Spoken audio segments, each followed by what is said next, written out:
Let's now have a closer look how the Clean Energy Transition Partnership is going to contribute to the set plan. The transition initiatives are acting as interfaces to connect national RTDI communities in their particular field. But moreover, they are also linking the SET partnership to European initiatives in their particular field and in their particular set plan action, as there are the European Technology and Innovation Platforms, the ETIPs, that are gathering relevant industry stakeholders from the sector in a dialogue with research institutes and the joint programs of the European Energy Research Alliance, the ERA. The implementation working groups, which bring together policymakers from member states to discuss which joint activities should be supported, laid down an implementation plan for the particular set plan action, and other configurations that have been established in the particular technology area where the transition initiative is active. Let's take the example of the set plan action 4. Here, the European Technology and Innovation Platform on Smart Networks for the Energy Transition has developed the vision for the Integrated Electricity System 2050 and broken it down to a roadmap how to get there. The Implementation Working Group 4 on Energy Systems brings together national policymakers to discuss the joint activities in the field of energy system integration and integrated regional energy systems. And the Implementation Working Group is taking into account the ETIP SNET roadmap and is listening to the experts from various ETIPs while formulating the joint innovation activities in the IWG4 implementation plan, which is the basis for member states' collaboration in this set plan action. The Ener Smart Energy System is taking up the implementation plan of the IWG4 and is implementing selected innovation activities that are appropriate for the instruments that the Ener can provide.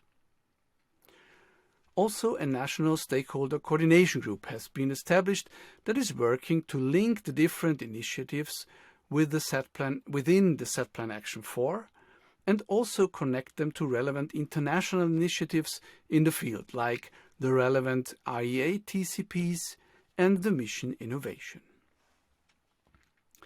The bridge community is gathering the European-funded projects that have been funded in Horizon Europe, and from time to time we bring together the Ener knowledge community with the bridge community to collaborate on particular system integration topics involving the EU-funded projects and the transnational projects that have been funded by the Ener.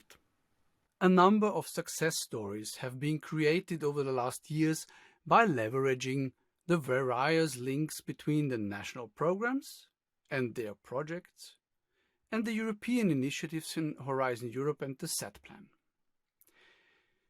Let us have a look on some examples from the set plan action 4. For example, the European architecture model for smart grids has become a tool and common denominator for smart grids development not only in European projects, but also in the transnational projects as funded by the Ener Smart Energy Systems, and for projects funded in national programs.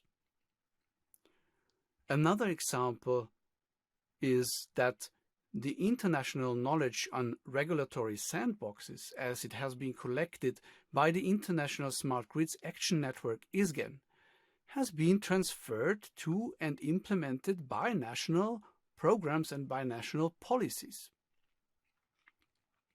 A task force on energy communities in collaboration of the Bridge Initiative and the Ener Smart Energy Systems knowledge community was able to provide a status update about first experiences with the implementation of energy communities in member states to policymakers and regulators within very short time, enabling a fast learning track in the member states to avoid the duplication of mistakes.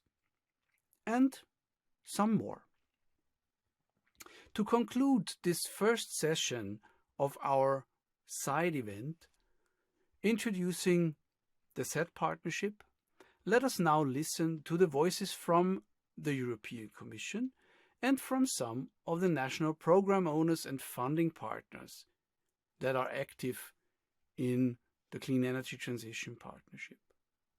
What are their expectations to transnational collaboration in energy innovation?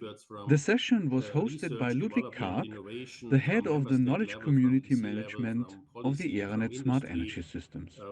Now that we are talking so much about the CET partnership, maybe we should not only talk about it, but also with it.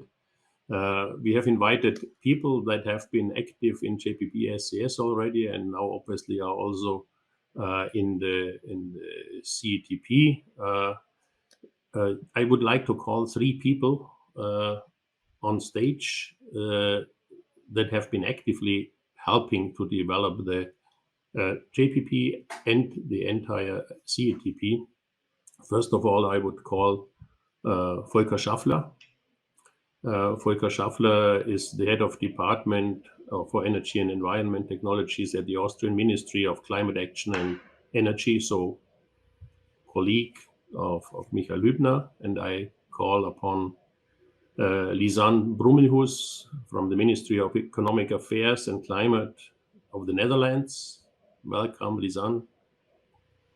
And I call upon Ivo Krustok from Estonia. He calls himself a Green Transition Advisor in the Government Office of Estonia. That's a good name. But maybe first question again to Michaela. Now that we are talking about European level, EC, and now we have the representatives of the member states. Can research, development, innovation, and how can it help to overcome barriers between different governance levels? Or is there a barrier at all?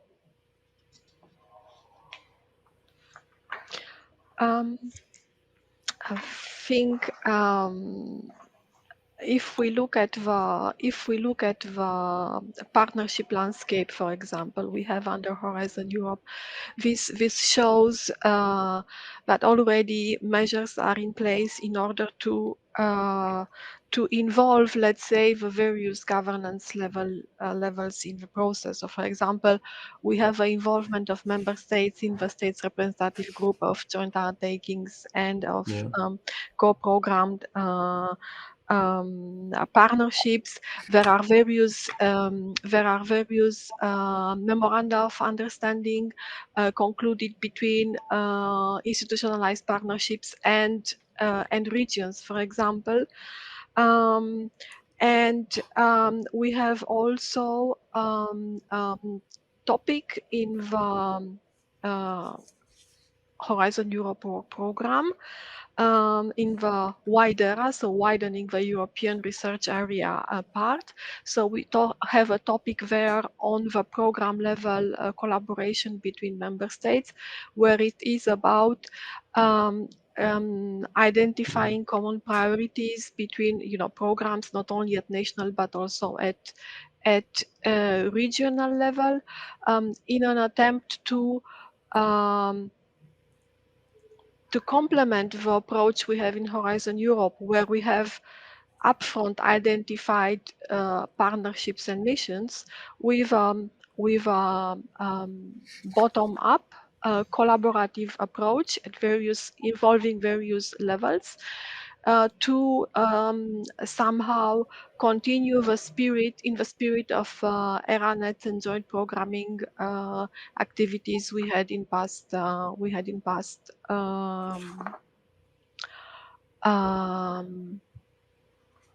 programs. And also I think Clean Energy Transition Partnership, a co-founded partnership. It is also an example of how we can involve various governance levels in research activities. So, valued people from the member states, you have a hand from the Commission. Do you take it? How do you take it? Maybe everybody is invited to give a short input as to what are the expectations towards the CET partnership. Why have you been developing it? What do you expect? Maybe you give a minute or two. How do you feel? Shall I say ladies first, Lisan? Is that fair in that case? Of course.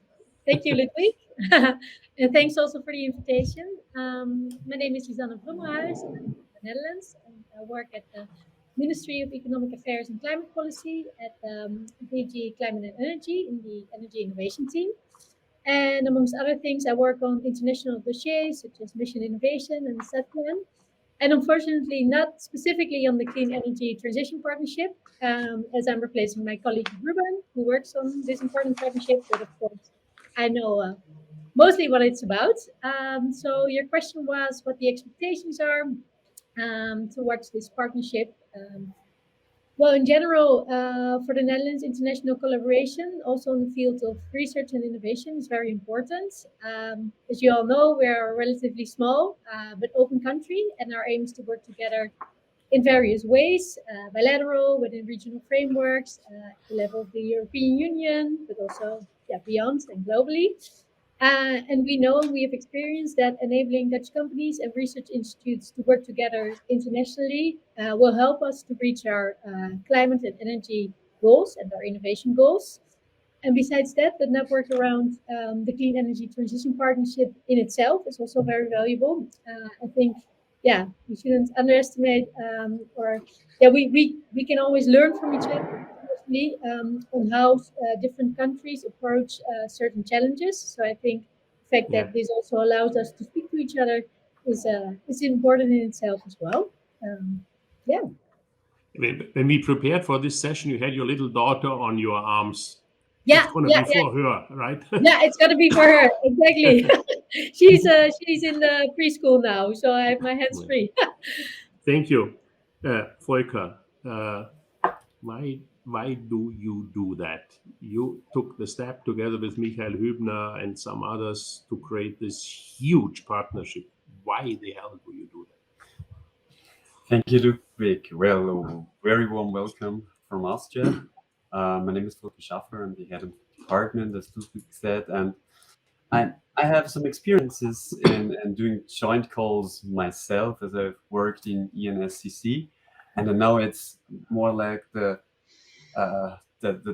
battleship of RDI funding. So you need the black belt in RDI programming for coordinating and also participating in such joint programming platform as well.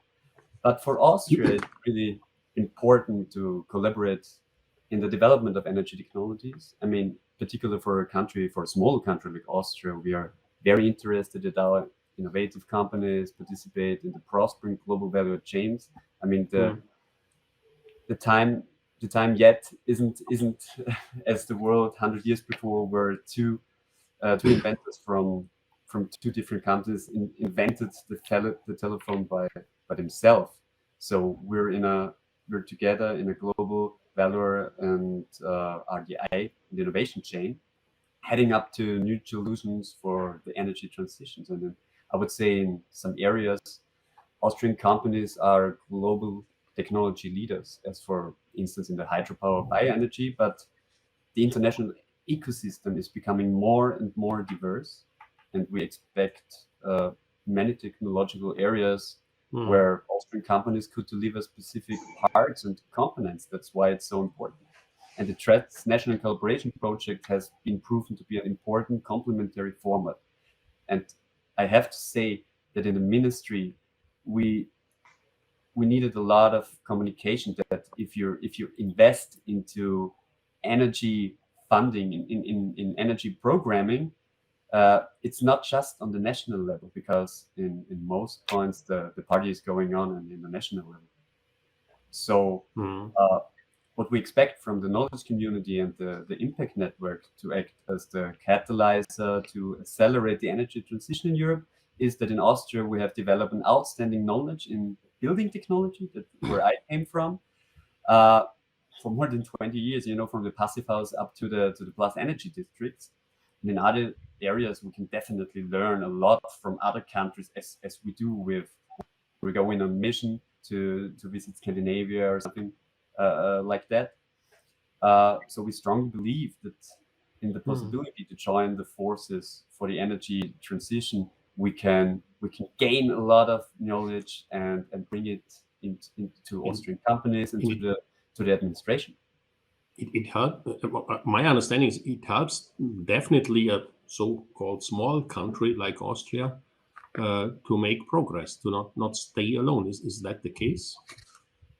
Yeah, definitely, because we're in most cases we're not the technology leader for the big technologies. So we're just we just provide to the value add chains, and we have to get sure that our economy is as strong as it is in 20 or 50 years. So we have to do it now. We have to collaborate now in such networks and platforms. Yeah. We have yet another small country, Estonia. Ivo, what are the expectations of Estonia, or your expectations towards such cooperation on member state level, member states with the EC and so on? Why are you in the CETP and the JPPS? Yes, thank you very much for inviting me, and it's quite easy to be after so many other good speakers, because there's a lot that they said that I very much agree with, and I do see that you have invited several countries and all quite small member states in the European Union. So I guess some of the things that we look at are quite similar, but what I'm looking at the moment in terms of how the kind of joint energy research and kind of development goals are being set and how we are working towards them is that we have a huge benefit compared to what has come before. I think I was also quite active in during Horizon 2020 with the JPI water and climate JPI and other such kind of programming initiatives. And currently, I mean, we have from the European level, we have the Green Deal, and we have an understanding of our kind of long-term goals, both what we're looking for 2050 and also what we're looking for more in a kind of a shorter term, and understanding kind of from the perspective of where we want to be and where we want to go is a much easier way to do this programming. So now, I mean, there are things that have limited us in terms of where we're going. I mean, the energy crisis and the war in Ukraine is definitely something that makes things complicated. But I mean, you were talking about knowledge and information and the differences between these. I mean, we have known for a very long time that our energy systems need to change, that we need to do this transition. And we've had this knowledge that something needs to happen for a very long time. But I think now we really, I mean, due to the way that the world is currently working, we have the understanding of that we really need to do these things. And now I think there's a lot of really good incentive between the European Commission, between the member states themselves and the research community of really now having very clear goals, climate neutrality, fixing the energy crisis, and really the needs of how we want to do that. Because within the 30-year framework, we really understand what technological changes need to be happening. And I think this is why the Clean Energy Transition Partnership is so valuable. The pinpoints that have been set, the goals that have been set, are very well targeted towards the 30-year timeline. Thanks for that, Ivo. I check my clock here, and I know that Michaela and Eric have to leave at 10:30 sharp. So you shouldn't leave before you have said final say to the member states. How do you support them? I know that the CETP and the JPPSS get funds from the Commission, but what else can they expect from your side, Michaela, Eric? Yeah, yeah, if I may. So indeed, as was rightly said, a country on its own cannot develop all the. Presently, in the energy crisis, we are looking at how to diversify our energy supplies, rely as little as possible on non-reliable imports. But here we are discussing about RNI, so it's a bit longer term, medium long term. Yeah. And so your task is really not to turn the resolved energy sources dependency issue, but rather to tackle the value chains of clean energy technology. So really to build in EU value chains that are not too much dependent on critical materials or critical technologies from the outside. So that's why indeed the working at the widest level, and the CETP is a very good example, and also the projects at EU level where we want to have many countries, member states represented, but also looking not only at TSO level transmission, but also distribution, energy communities, demonstrating in cities, so that all the levels of governments are addressed in our projects, Yeah. so that it's really a complete value chain aspect that is tackled here. Thank you. And from the RTD side, Michaela, what are the plans to cooperate with the member states? You have been talking about workshops and so on. I don't know. Yes, I think indeed dissemination and communication it is very important in order to make sure that we are also aware here about Yeah. activities taking place in the member states. On a more practical side, for co-funded partnerships, we know that there are some operational issues that are